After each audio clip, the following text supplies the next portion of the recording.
So to start things off, to let you know about the Houston chapter, my name is Kiara Miller Dewell, and I'm the chapter president of N.A.H.S.E, the National Association of Health Services Executives Houston chapter. To let you know more about our chapter, we're one of 34 chapters throughout the country. We're an award-winning organization where we won 2021 Program of the Year and then 2022 Chapter of the Year. So I'd like to start off all our events just kind of going over our mission statement.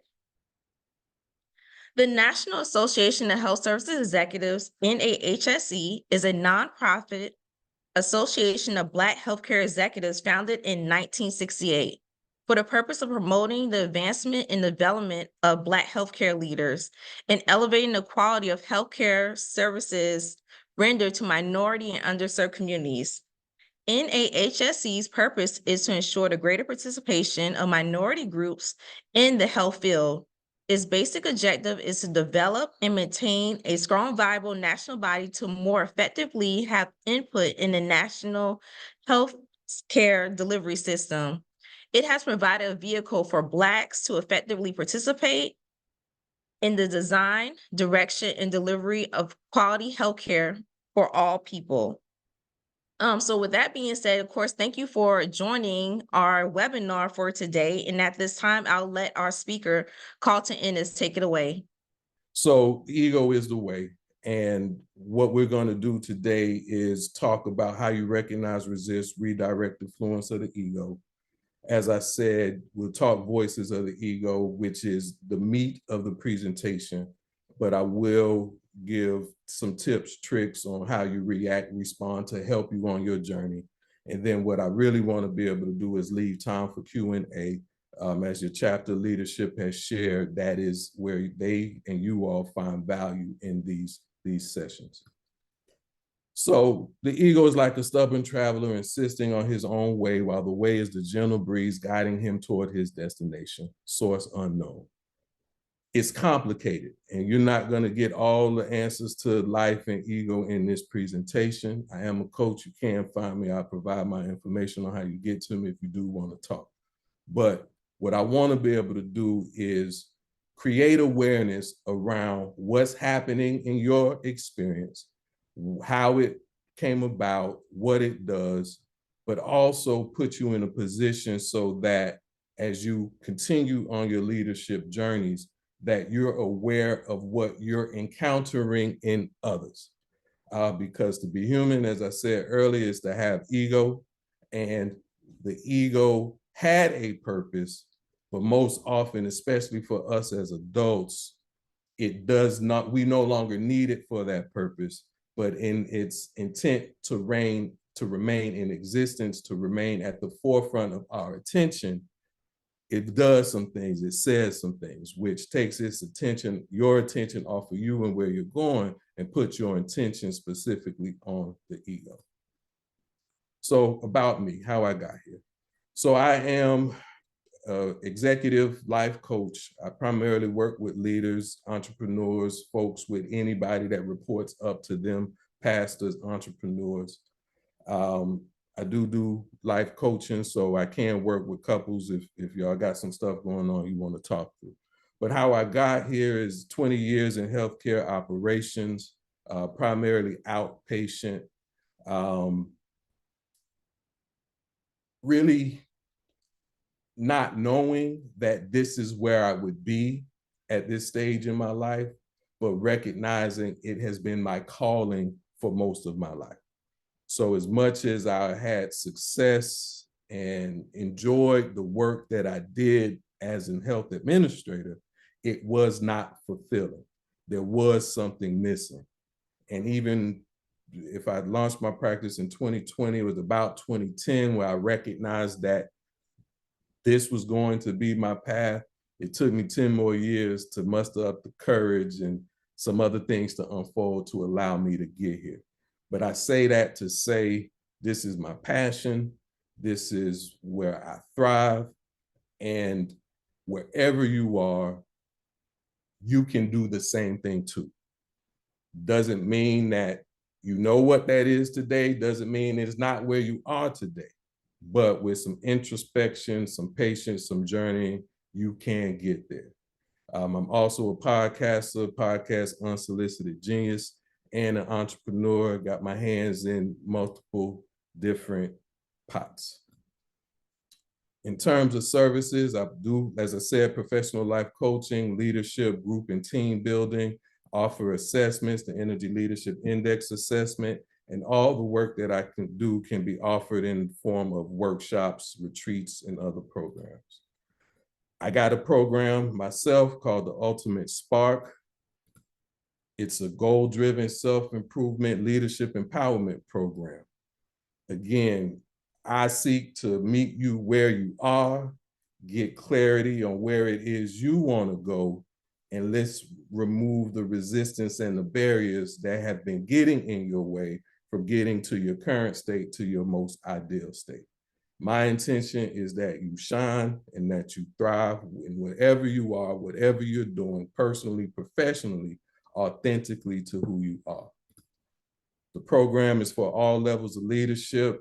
It's 9 modules in total, divided up in 3 phases, offered in one-on-one or group coaching, masterminds, which I have an announcement at the end of today's session, and also workshops and retreats. We get into emotional intelligence. I talked about the Energy Leadership Index assessment. I deal in emotional intelligence. We look at energy on a scale of 1 to 7. Apathy is level 1, 7 absolute passion. We identify what causes stress, what creates stress, and what's holding you back from achieving your goals in phase 1 of the program. Phase 2 is a lot of what we'll be talking about today. This is the realm of mental fitness. We'll do saboteur analysis, which you'll learn about today. We'll talk about strategies for avoiding mental jail, judgment, assumptions, interpretations, limiting beliefs. We'll talk about that today. And overcoming the influence of the ego. We'll talk about that today. And the last phase, part of my operations journey in healthcare included process improvement, Lean Six Sigma in Houston at Texas Children's Hospital, where most of you are. And so in that aspect of my journey, I recognize that as leaders, we talk a whole lot, we meet a whole lot, we have visions of grandeur, but unless it's written down and put on paper, it probably won't happen. So we spend 6 modules talking about you, creating awareness, talking about the ego, how to get it out of your way. But then all that work that we've done, we put on paper. We have clearly stated goals and objectives. We establish some vital behaviors, those things you either start doing or stop doing or keep doing in order to support your journey in achieving your goals and objectives.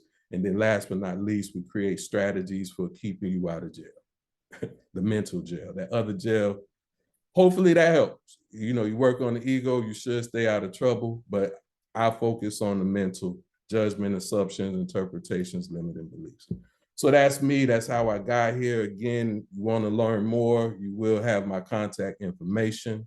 But the rest of the time, let's talk ego. Venetia, real quick, how the slides moving, all right? Yes, it's great. Thank you. All right.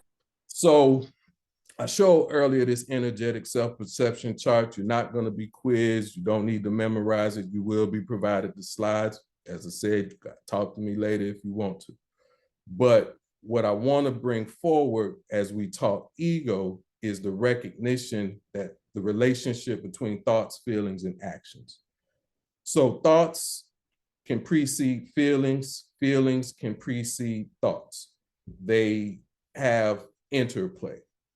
Depending on environment, depending on person, there may be a trend to one preceding more than the other, but suffice to say that once in sync, whoever came first, whoever's on second, at some point they get in sync, and this is where our perceptions are formed.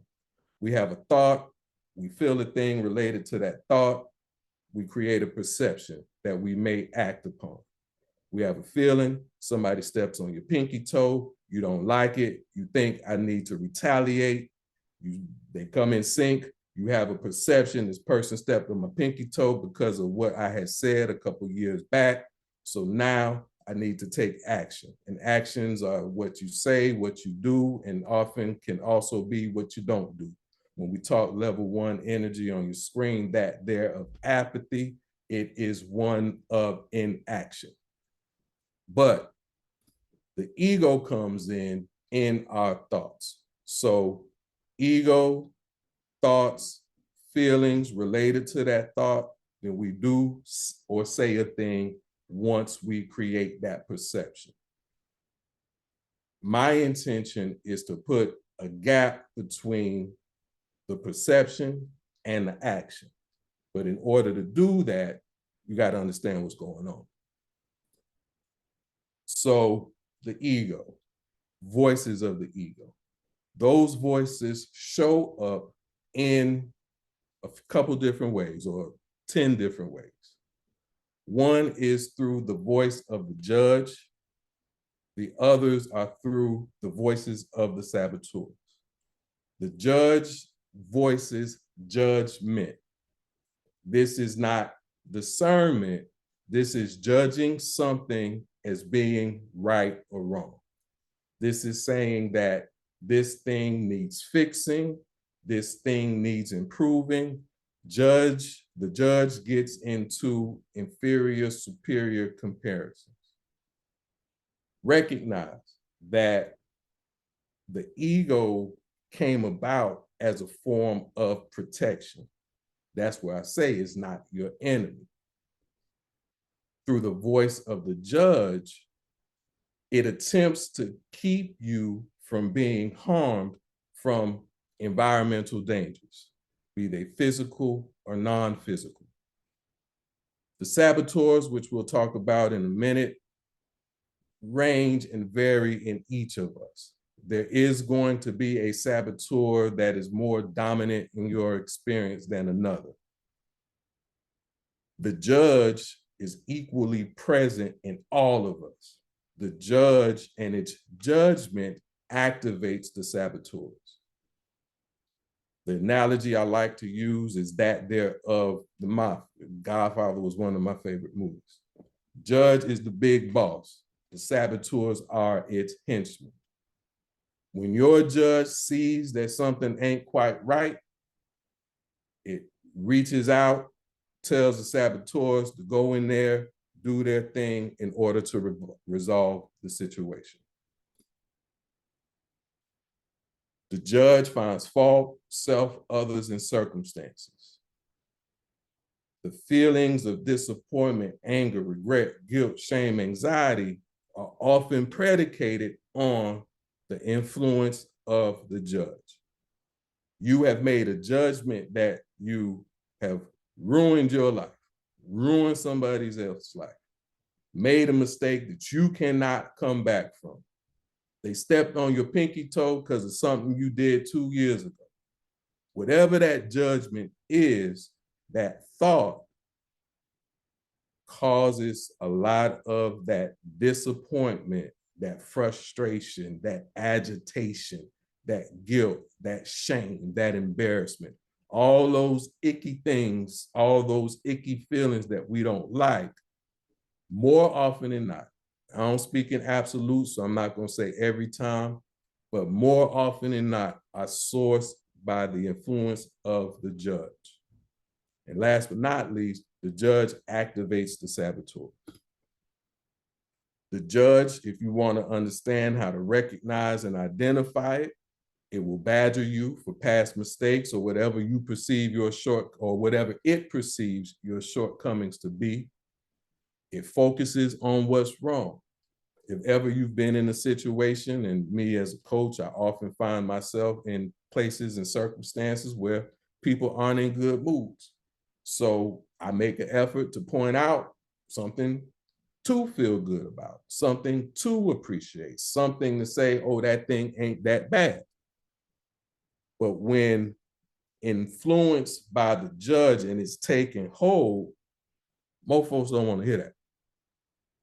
They want to be mad. They want to be sad. They want to be where they are because they're being influenced by the judge.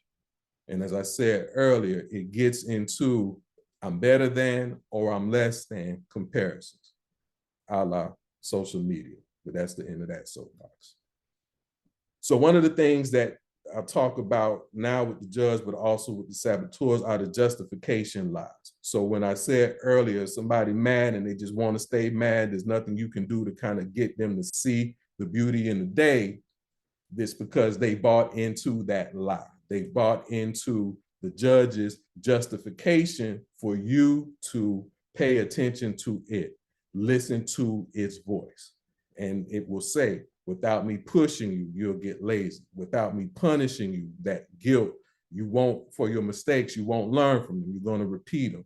Without generating fear, without scaring you, you're not going to do the things that prevent the bad outcomes. If you don't judge yourself, if you don't judge others, you may lose out. You may lose objectivity. You won't protect yourself. You won't do the most best thing that is in your interest. And without the judge making you feel bad, you won't change.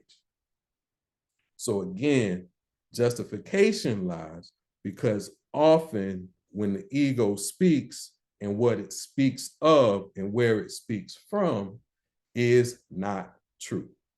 Is there danger out there? For sure. But does that mean you can't smile right now? Does that mean that you won't be successful in your objectives? Does that mean that this relationship is failing? Not necessarily. Means there may be opportunity, means there may be some things at risk, but this is where you infuse discernment and remove that judgment. So now we're going to talk about the saboteurs. And again, just like the judge, they voice justification lies, but also assumptions, interpretations, and limiting beliefs. Assumption being it's happened before, it's going to happen again. Interpretation, that story we tell ourselves. I know why he had did what he had did because of fill in the blank. I know when I go into this meeting, this is going to happen because it always happens.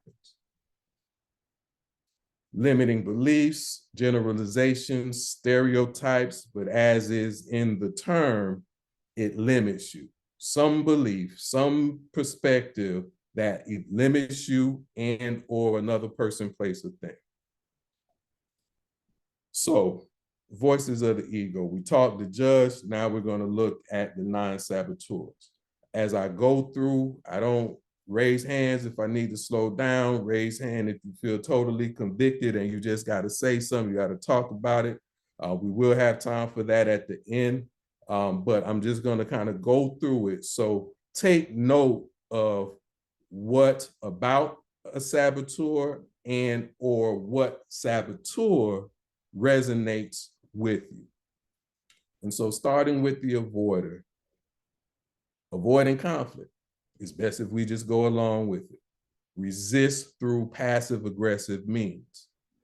The voice of the avoider will attempt to convince you that conflict is bad and that sometimes you just need to go ahead and let me say it different, that it's good to spare another's feelings.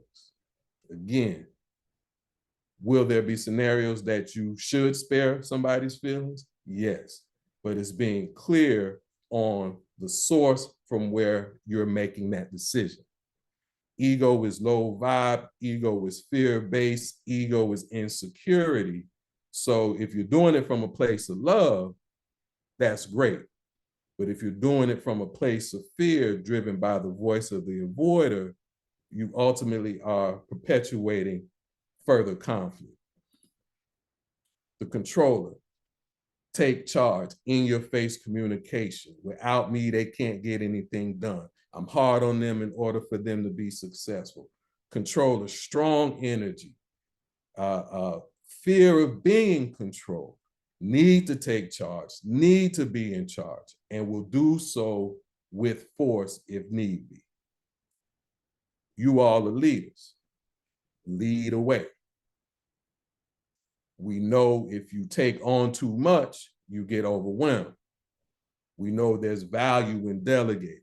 We know there's value in trusting the people who you work with, who you work for, or who even work for you.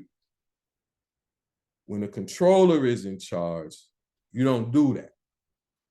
The controller says it's on you and it's for you to do. Again, justification, not the truth.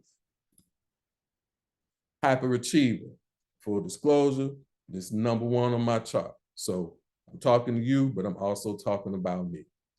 Hyperachiever has you dependent on performance. If you don't achieve your goal, you are a failure. Carlton, if you do this webinar and nobody asks you a single question, you suck. That's what the hyperachiever will say. Cover up insecurities by showing a positive image. Showing a positive image is not a bad thing. But when it's inauthentic because you're insecure that you project this positive image, I said I was done with soapbox, but I'll tap social media right here again. That is, in essence, the influence of the ego, and in this case, the influence of the hyperachiever. Something I want to point out that exists in a couple of the saboteurs is the limiting belief in related to feelings. In my 9-to-5 as a leader, most I had at one point is 300 FTEs that reported to me. I was of the mindset that when we were in a meeting, be it one-on-one, be it group, be it team, be it major, be it minor, leave the feelings at the door. All they're gonna do is get in the way of us achieving our goals and objectives. That is an untruth. As a leader, feelings are complicated. Feelings are frustrating, can be frustrating. But if you don't take them into account, you inevitably will not achieve your goal as effectively as you would if you were to have taken into account. So the suggestion, the advice to be, create space for your emotions, create space for the emotions of the people personally and professionally that are around you. How you create that space, there is the opportunity, because they too are being influenced by the voices of their ego. So the techniques that you employ, again, we'll talk about a couple of them tonight, but understand that there's a method amongst all the madness that allows you to lead, be emotionally intelligent, and be successful simultaneously. The hyper-rational, this is the other saboteur that has no place for emotions. Hyper-rational says it gotta make sense. I'm gonna argue till I'm blue in the face, till I have no voice, until the sun comes up and sets again in order to make it make sense. The hyper-rational, high penchant for skepticism, likes to debate. Limits relationships, because instead of experiencing them, the hyper-rational will have you analyzing them in order to determine, how do I be safe? How do I find my safety? How do I create that safety? Again, not your friend, not your enemy, because at its core, the ego came about for your protection. Hypervigilant. You know, in 2024, we need to be vigilant. There's a lot that's happening around us. This speaks to, as do the other saboteurs, the hyperness of that vigilance, the hyperness of that achievement, the hyperness of your intent to control, the extreme. And so be vigilant, but when you have the perspective that something bad always happens, you're being hyper-vigilant. You're being influenced by the voice of the ego. You can recognize this hypervigilance in anxious, chronic doubting of self, chronic doubting of other people, chronic doubting of processes, people, places, and things. In our work environments, often those influenced by the voice of the hypervigilant seek reassurance, seek stability, confidence from rules, procedures, and authority. So you got a project, you're trying to get it approved so you can go get it done. If there is a hypervigilant on the team, a hypervigilant a part of that approval process, they will probably, let me say it different, if there's somebody being influenced by the voice of the hypervigilant in that process, they will probably be a roadblock and slow that process down. The pleaser, pleasing in and of itself isn't a bad thing. The pleaser pleases in order to receive affection, in order to receive approval, in order to be liked, because the pleaser says that if you don't please, if you don't serve, you are not worthy of being liked. You are not worthy of being loved. Somebody influenced by the voice of the pleaser will often need reassurance of themselves. They lack self-confidence when influenced by the pleaser. Restless, this is your YOLO. For my age group and up, you only live once. FOMO, fear of missing out. Life is too short. I do better when I multitask. You can recognize the restless, juggling, busy, constantly going, constantly moving, doing something today, doing something tomorrow. We hadn't finished what they did yesterday, but we're taking on more projects. We're taking on more tasks. We're doing more things. Oh, I'm sitting still. I need to go. How you sitting still? I'm tired of sitting still. Let's go somewhere. Let's go do something. Let's go make it happen. YOLO, right? So when influenced by the restless, rare can you be at peace. Rare will you be present where you are. Rare will you be content with your current circumstances. There got to be something better than this. That's what the voice of the restless saboteur will say. But like all the others, doesn't make it true. Stickler, raise your hand if you got a stickler in your life. I love my mom to death, but it is what it is. Stickler aligns with perfectionism. And we often judge the perfectionism, but understand that, like all the other saboteurs, the stickler came about for a reason. In a life of chaos, you need structure.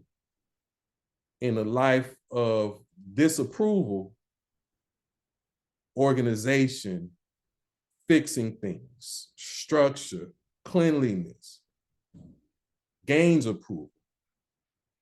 So often, the stickler convinces us that perfection is the goal, because in perfection, we have peace. In perfection, we have calm.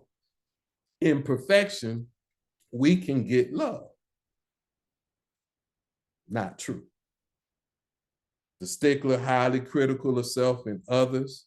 The stickler will attempt to convince you that in all things, there is a clear right way and a clear wrong way for it to be done. Doesn't leave a whole lot of room for in the middle type stuff. And the last one is the victim. So victim, very inwardly focused, very much about me. Victim withdraws, represses,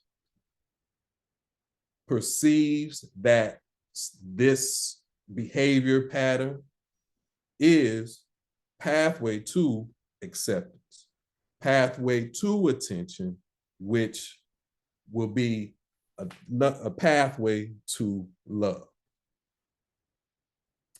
Tupac is my favorite rapper, my favorite musician. A lot of noise in the hip hop game today. We'll talk about that on my podcast tomorrow. But that being said, best album, I think one of the best albums ever made, Me Against the World. is through the voice of the victim, period, point blank. Great album, title, No Judgment. But if ever we find ourselves in the perspective that having the perception that it's me versus them, me against the world, nobody but me, I'm on the island by myself, me, more often than not, that's the influence from the voice of the victim.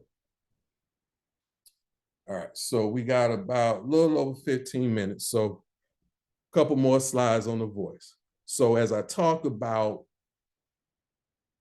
judgment, assumptions, interpretations, limiting beliefs, justification lies, stay out of jail. Stay out of that. Let it go. Of course, easier said than done, but it's a webinar, so I'm gonna say it. That puts you in a mental jail. And when we lose sight of our authenticity, when we lose sight of who we truly are, when we lose sight of ourselves and identify with any of those voices of the ego, ultimately, we are putting ourselves in our own mental jail. So I pause right there real quick before we get into just a couple more slides. Any questions, any confusion, anything I need to go back to? Seeing no hands, I'll keep it moving. So said I wouldn't leave you hanging. I won't name no names, but one of your leaders took this assessment. She said it, I gave it away. He or she said that it was a little triggering. And so I felt bad. So we had a one-on-one session. So I said, I won't do you all like that. I will provide some perspective as to what you do about it. So you redirect the energy. And with the voices of the ego, we talked the characteristics, we talked about the lies. So how do you redirect the energy? You have the power of empathy, compassion, and a much longer list. ChatGPT, Google, all of them will be able to tell you more. But again, in my coaching practice, in my program, what I hone in on is empathy and compassion specifically. So empathy is appreciation, understanding, forgiveness. You can apply it to yourself. You can apply it to another. You can apply it to your sibling. You can apply it to your parents. You can apply it to your coworkers. You can apply it to your boss. Understand that you have ego, they have ego. And when under the influence of said ego, some shenanigans are abound. That in and of itself is something you can offer understanding for. And if they act out and those shenanigans have impact, forgiveness is available to us all. And that includes forgiving yourself for what you did 10 years ago, what you did yesterday, for what you did a few minutes before you came in on this webinar. Let it go. You are not required to hold on to any of it. And you bring in empathy in direct contrast to judgment. So when you walk in the room and you say, these people ain't right, when you walk into that meeting and you're like, why am I even here? What can you empathize with? What can you appreciate in that meeting room? Who can you offer understanding to in that meeting room? Who do you need to forgive in that meeting room? And if you access empathy prior to that action, so if you go back to our slide, thoughts, feelings, and then action. So as you're forming your perceptions, if you say, nah, ego, we're not playing these games today, and you ask yourself, where can I find empathy in this situation? Who can I appreciate? What can I appreciate? If you find it, sit with it, let that form your perception, then you go fix the thing, then you go solve the problem, then you go start the meeting, then you go lead the project initiative or whatever it may be. All right. And specifically, one of the techniques that's of value here is visualize the child. So clients that I work with, I have them get a picture of themselves at a younger age. See your question, I'll come to your question in a second.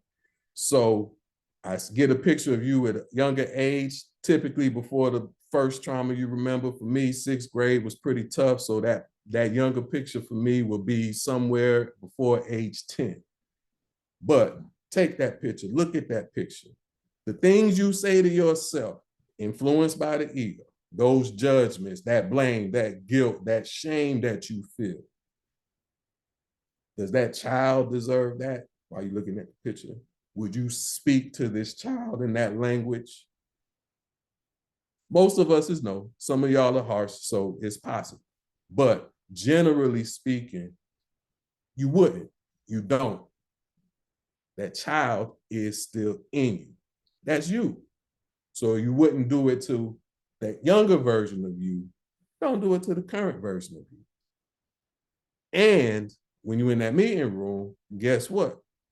There's an inner child in all of those people too.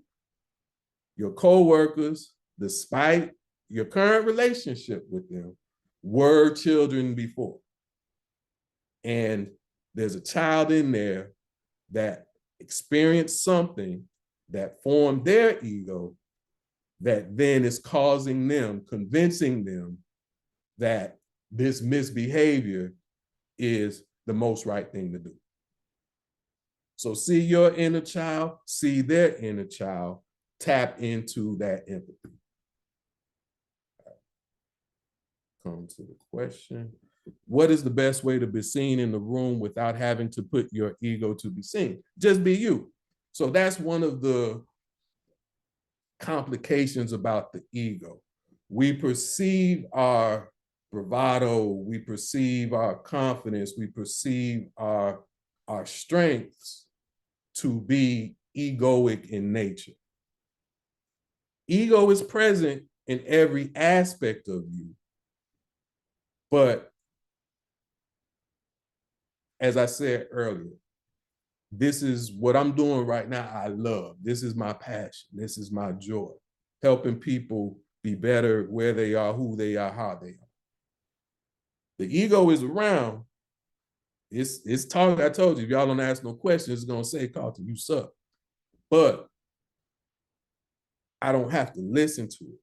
All I have to do is act on my authenticity, act upon my preparation, act upon my studies. We see our athletes, we see our celebrities. Ego is present. Now, they get accolades, they get rewarded, they get appreciation as we think it for these things that they do. And they then identify with that action, that behavior. But what happens when they slip up? What happens when they make a mistake? The fame, the accolades all go away. They're vilified now. So the best thing you can do is be the best version of you authentically and allow what transpires in that room to unfold. Because maybe you shouldn't be seen. Maybe this is not the job for you. Maybe this isn't the organization for you. I can tell you, my life, my work experience, I've been underappreciated. And when it happened, I was in shock. I have people in the Zoom that know me, that love me for a good portion of my life. So to be giving my best to a job, to have shown up early, to have stayed late, to have done my diligence and still be underappreciated, should I fight for that appreciation? Should I go outside of who I am to get appreciated? Should I break rules to be appreciated? Or do I just say, hey, if who I am don't work for them, maybe who I am doesn't work here? And that's just one perspective. So let me know if that doesn't answer your question. So after empathy, there's compassion, desire to help. Somebody's acting out on their ego trip, you don't have to criticize, you don't have to blame. Again, acceptance, understanding, kindness. You implement compassion through words that uplift, that support. You offer compassion by just listening. Compassion isn't agreeing. Compassion isn't saying, go ahead and destroy your life. Compassion is recognizing that you're human, I'm human, we're human, shenanigans abound. But instead of judging you, instead of judging myself, I'm going to offer the power of compassion. Technique in the realm of compassion, is it true, necessary, and kind? So before you do a thing, say a thing, put it through that filter. If it's true, check that box. If it needs to be said, check that box. But make sure you check the kindness box before you say it, before you do it. Often, we know it's true, and you need to hear it. I need to say it. You need to know it. You need to hear it. And then we say it. And then we get defensive because they got defensive. But we said a thing without the kindness. Now, if it's true, necessary, and kind, and they still act out, then you know what it is. You know the captain of their ship is their ego. So you said the true, the necessary, kind thing. You've done the true, the necessary, kind thing. The ego still speaks. Guess what? You got empathy you can offer.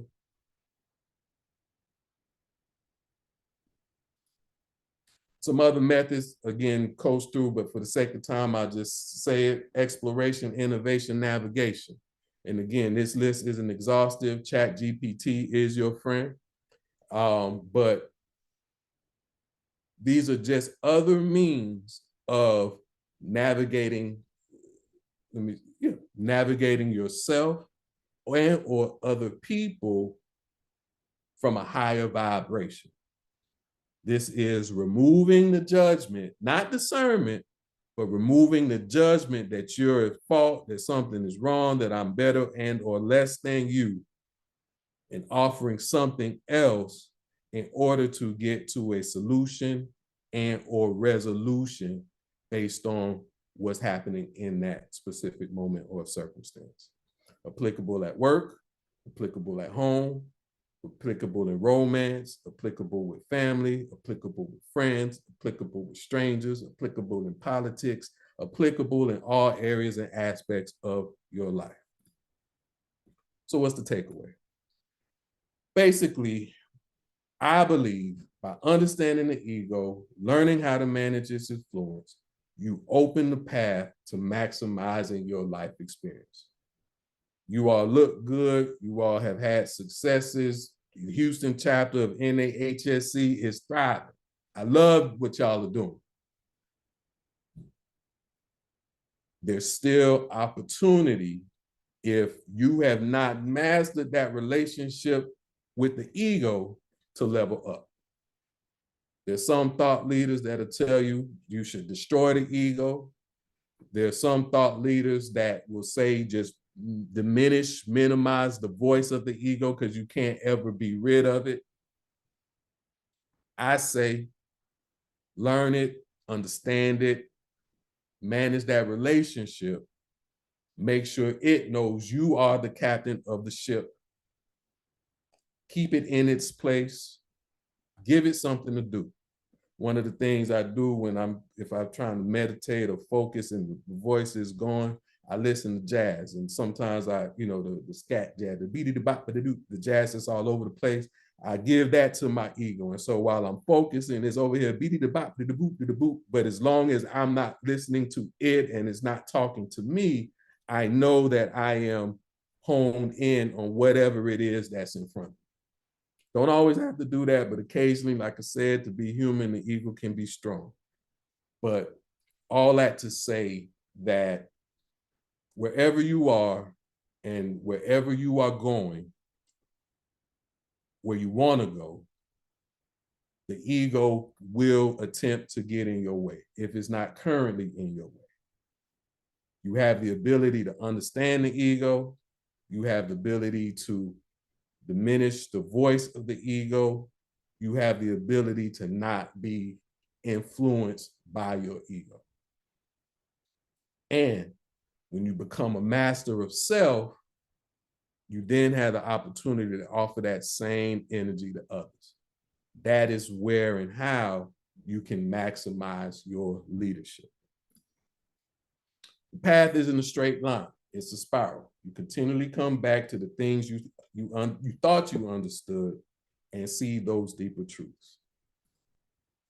So today, in order to dialogue about the ego is the way, we talk voice of the ego, we talk redirected energy of the ego. You have an exercise, and then we'll open up for Q&A. And for those, I know we're coming up at the hour, but for those who can hang on, give me a few more minutes. So this is the saboteur assessment. So this is how you can find out which voice dominates in you. Once you get your results, I would say focus on those top 2 initially, but all that are represented, spend some time with them all. See how they show up. See why they show up. I did training through the positive intelligence folks. So that's where I'm able to incorporate this into the work that I do.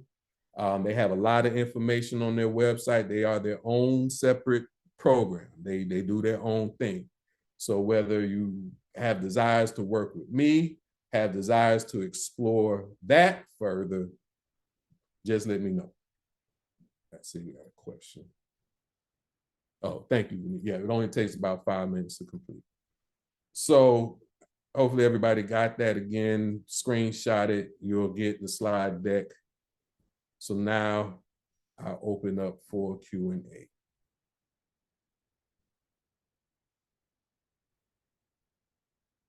No questions? I'll ask a question. And thank you so much for this level of information. It's nice to hear people talk about ego from a different perspective where there is growth in having egos.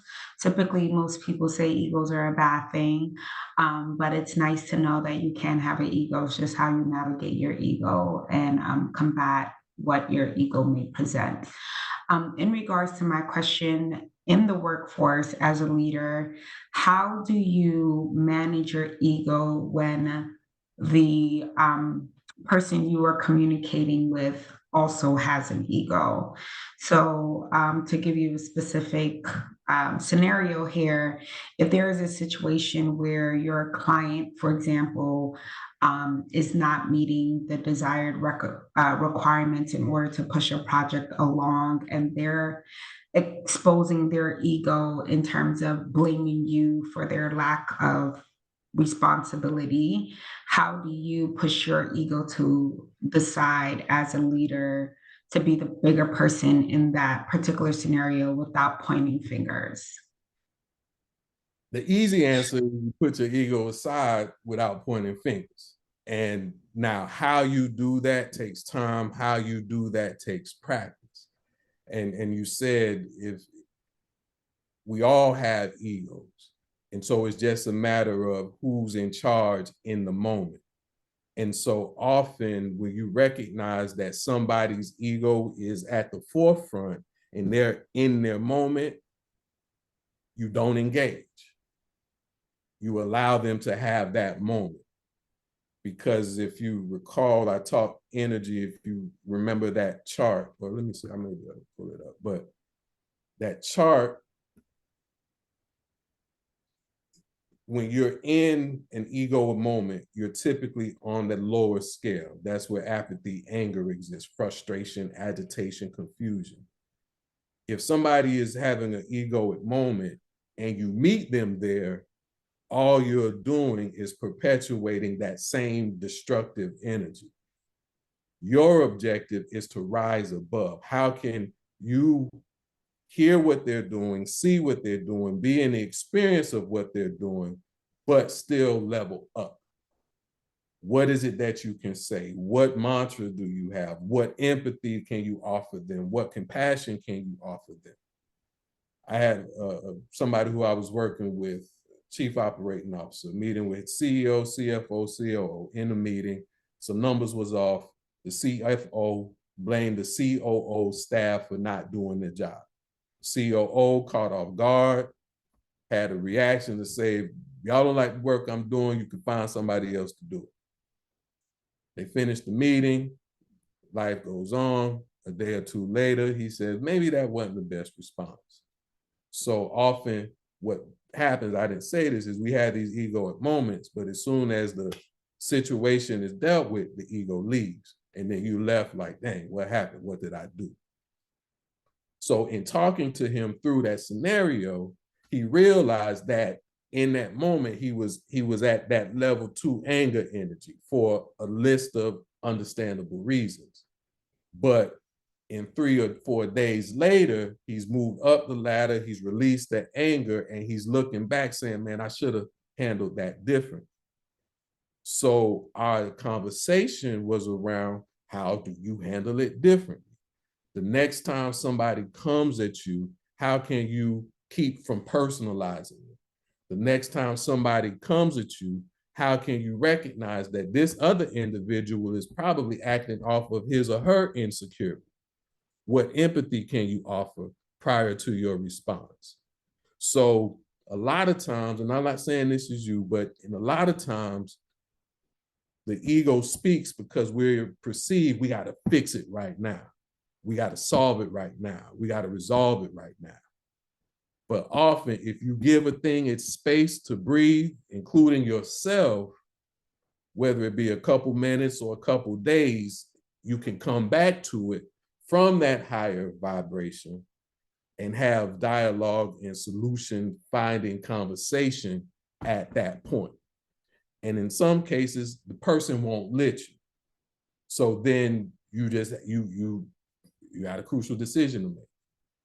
As a professional, I haven't had to do it yet, but you may have a client that you have to fire.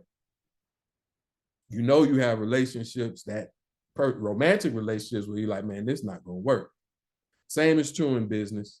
Same is true in other areas of our lives, because sometimes people, not sometimes, a lot of times, people are beholden to that belief. People are beholden to the influence of that judge. I mean, just turn on the news.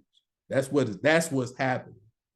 We see a whole lot of egos out of control when we turn on the news.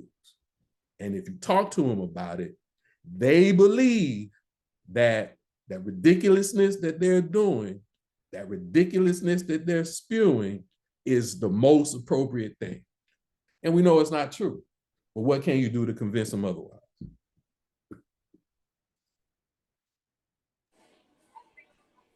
Thank you. That was great.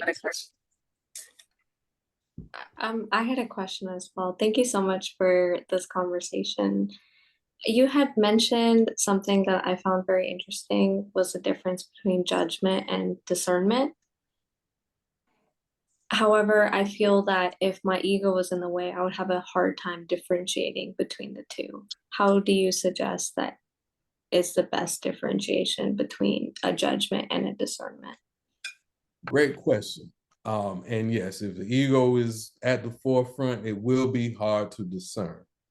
So again, not an absolute, not the only answer, but the one that I tend to prescribe is check how you feel.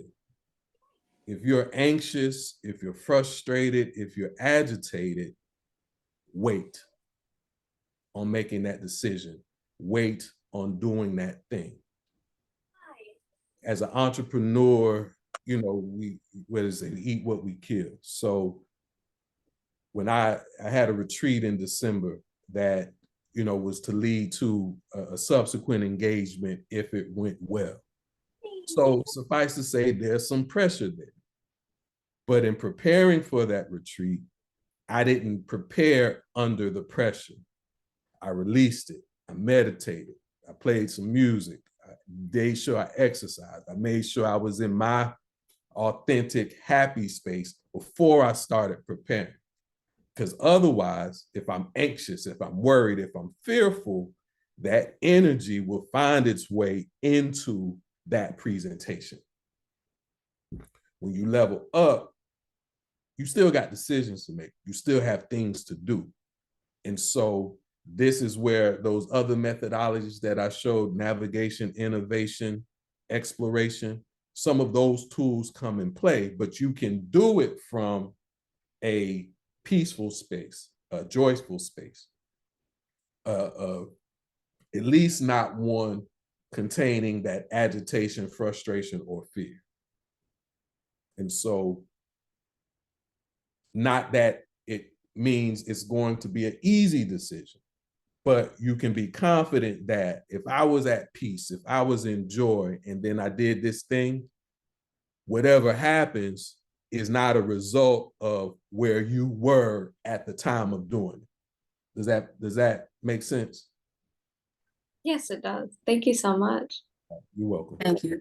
And for the sake of time, before we take any more questions, do you want to share how folks can get in contact with you? Do you have a slide? Yes, thank you for that. So, well, I said I had a little announcement. I am starting a mastermind series May 6th, 10-member cohorts, not limited seats, but limiting the cohorts to 10 people. So again, if you're interested, you have the link, the QR code there. You'll have the slides. You can reach out to me, follow up with me, ask questions.